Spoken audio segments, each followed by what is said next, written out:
Hi friends, నేను మీ సీతామహాలక్ష్మి. ఈనాటి కథలకి స్వాగతం. ఈరోజు మనం పాజీగారి పాజీ అనే చందమామ కథని చెప్పుకుందాం. ఒక సుల్తాను గారు తన కాజీకి పెద్ద పదవి ఇవ్వాలని నిశ్చయించి ఆయన్ను పిలిపించాడు.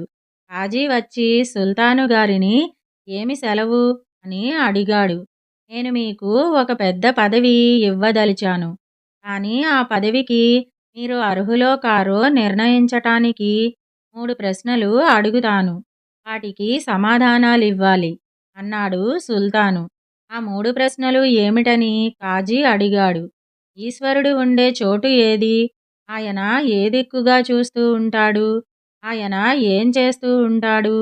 ఈ 3 ప్రశ్నలకు మీరిచ్చే సమాధానాలు తృప్తికరంగా ఉంటే పెద్ద ఉద్యోగం ఇస్తాను. సరిగా లేని పక్షంలో కఠినంగా శిక్షిస్తాను అన్నాడు సుల్తాను. ఎంతో గడ్డు ప్రశ్నలైతే గాని సుల్తాను వాటిని తనకు ఇవ్వడు. అందుచేత కాజీ వారం రోజులు గడువు కోరి ఇంటికి వచ్చేశాడు. అహోరాత్రాలు ఆలోచించినప్పటికీ కాజీకి ఆ ప్రశ్నల మర్మం అర్థం కాలేదు. వారం రోజులు ఇట్టే గడిచిపోయాయి. కాజీ తన నౌకరైన పాజీని పిలిచి, ఒరేయ్, నాకు సుస్తీగా ఉన్నదని, కాస్త నిమ్మళించగానే దర్శనం చేసుకుంటానని సుల్తాను గారితో చెప్పిరా అని చెప్పాడు. ఈ వంక పెట్టి తన గడువు పెంచుకుందామని కాజీ ఉద్దేశం. తమకు అకస్మాత్తుగా జబ్బు చేయటానికి కారణమేమిటి అన్నాడు పాజీ. అసలే చస్తుంటే మధ్య నీ గొడవేమిటి అని కాజీ విసుక్కున్నాడు. కానీ పాజీ వదలక జరిగిందంతా చెప్పించుకున్నాడు. వాడు అంతా విని, ఈ ప్రశ్నలకు సమాధానాలు నాకు తెలుసు. ఒక కాగితం ముక్క రాసి ఇచ్చారంటే మీ తరఫున నేను వెళ్ళి సమాధానాలు చెబుతాను. అవి సుల్తానుకు నచ్చకపోతే నా తలే పోతుంది అన్నాడు. కాజీ ఆ ప్రకారమే పాజీని సుల్తాను వద్దకు పంపాడు. సుల్తాను కాజీ రాసిన చీటీ చదువుకుని, కాజీని నేనడిగిన ప్రశ్నలకు నీవు జవాబు చెప్పగలవా అన్నాడు. చెప్పగలను, కానీ తమ ప్రశ్నలకు నేను సమాధానం చెప్పేటప్పుడు నేను గురువునవుతాను, తమరు నాకు శిష్యుడవుతారు అన్నాడు పాజీ. సుల్తాను వాడిని తన సింహాసనం మీద కూచోబెట్టి సమాధానాలు చెప్పమన్నాడు. ఈశ్వరుడు ఉండే చోటు ఏది? ఇది మొదటి ప్రశ్న. పాలలో వెన్న ఉంటుందని మనకు తెలుసు, కానీ పాలలో ఏ భాగంలో అది ఉంటుంది? పాలంతటా ఉంటుంది. ఈశ్వరుడు అంతే. ఈశ్వరుడు ఎటుగా చూస్తూ ఉంటాడు? వెలిగించిన దీపం ఎటుగా చూస్తుంది? అన్ని వైపులా చూస్తుంది. ఈశ్వరుడు కూడా అంతే, అన్ని వైపులా సమంగా చూస్తూ ఉంటాడు. ఇక ఈశ్వరుడు ఏం చేస్తూ ఉంటాడన్నది ఆఖరు ప్రశ్న. కాజీగారిని పిలిపించండి, ఆ ప్రశ్నకు కూడా సమాధానం చెబుతాను అన్నాడు పాజీ. పాజీ సమాధానాలు సుల్తానుకు నచ్చాయి. పాజీయే ఇంత జ్ఞాని అయితే పాజీ ఇంకెంత జ్ఞానో అని ఆయన ఆశ్చర్యపడుతూ పాజీ కోసం మనుషుల్ని పంపాడు. పాజీ వచ్చి చూసేసరికి పాజీ సుల్తాను గారి సింహాసనంపై కూర్చుని ఉన్నాడు. సుల్తాను తాను కూర్చోదగిన ఆసనం పైన కూర్చుని ఉన్నాడు. పాజీని నౌకరులు కూర్చునే స్థానంలో కూర్చోమని పాజీ ఆజ్ఞాపించి, ఈశ్వరుడు చేసే పని కూడా ఇదే. పాజీని చేస్తాడు, పాజీని పాదుషాని చేస్తాడు, పాదుషాని కాజీని చేస్తాడు అన్నాడు. సుల్తాను ఎంతో సంతోషించాడు.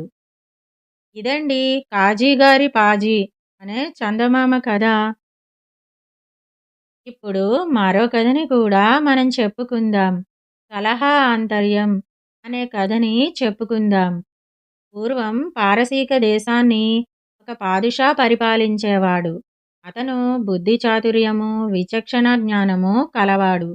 అతని వద్ద ఫారూన్, కమాల్ అనే 2 ఆంతరంగిక సలహాదారులు ఉండేవారు. ఫారూన్ కమాల్ కన్నా ప్రజ్ఞాశాలి. ఈ సంగతి పాదుషా దగ్గర అతడు నిరూపించుకుని ఉండటం చేత కమాల్కు అతనంటే అసూయ, ద్వేషమును. ఫారూన్ పాదుషా వద్ద అనేక ప్రశంసలు, బహుమానాలు పొంది చాలా ఉన్నత స్థానంలో ఉన్నాడు. ఫారూను ఎలాగైనా పాదుషా నుంచి దూరం చేయాలని కమాల్కు దురాలోచన కలిగింది.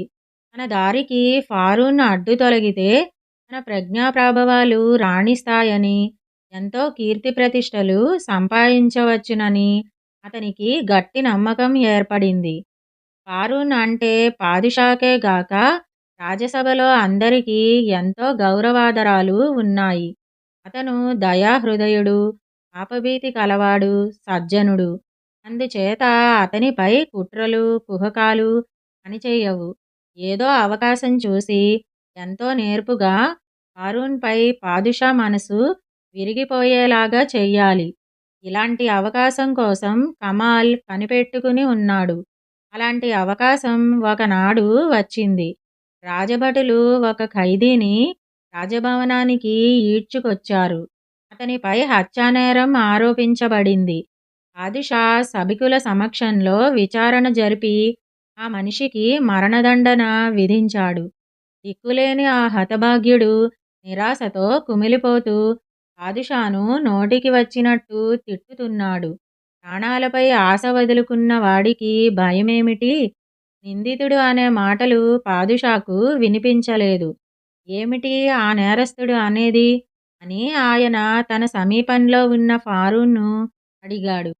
ఫారూన్ లేచి నిలబడి, మహాప్రభు, కరుణ చూపి దీనులను మన్నించే వారిని పరాత్పరుడు ప్రేమిస్తాడని ఆ మనిషి అంటున్నాడు. తాను నిరపరాధినని, తన శిరచ్ఛేదం ఒక్క క్షణం పట్టదు గాని ఆ పాపం తమని శాశ్వతంగా వెంటాడుతుందని అంటున్నాడు అని చెప్పాడు.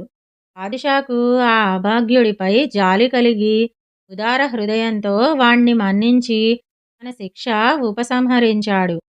కమాల్కు పెన్నిది దొరికినట్టయింది. మిత్రభేదం కలిగించటానికి మంచి అవకాశం చిక్కింది. అతను లేచి నిలబడి అతి వినయంగా, జగత్ప్రభు, నాది తమ ఉప్పు తిని పెరిగిన శరీరం. నా బోటివాడు తమ వద్ద నిజం తప్ప మరేదీ పలకకూడదు. ఆ ధూర్తుడు తమను అనేక దుర్భాషలాడి దేవుడికి ప్రతిరూపమైన తమను ఎంతగానో అవమానించాడు. వాడి నాలుక చీల్పించమని నా ప్రార్థన అన్నాడు. పాదుషా ముఖం జేవురించింది. అతను కమాల్నుద్దేశించి కఠినంగా, నువ్వు చెప్పిన నిజం కంటే ఫారూన్ చెప్పిన అబద్ధం నాకు ప్రియంగా ఉన్నది. అతను సద్బుద్ధితో అబద్ధం చెప్పాడు. ఈర్ష్యా ద్వేషాలతో చెప్పిన నీ నిజం ఎంతమాత్రమూ నాకు హితం కాదు అన్నాడు. కమాల్ నెత్తిన పిడుగు పడ్డట్టయింది. అతను తల వంచుకుని సభ నుంచి బయటికి పోయి మర్నాడే దేశం కూడా విడిచి వెళ్ళిపోయాడు. ఇదండి సలహా ఆంతర్యం అనే కథ. ఈ రెండు కథలు గనక మీకు నచ్చినట్టయితే లైక్, షేర్, కామెంట్ చేయండి. మరిన్ని మంచి కథల కోసం మా ఛానల్ను సబ్స్క్రైబ్ చేసుకోండి. మళ్ళీ మరొక మంచి కథతో కలుసుకుందాం. అంతవరకు వింటూనే ఉండండి ఈనాటి కథలు.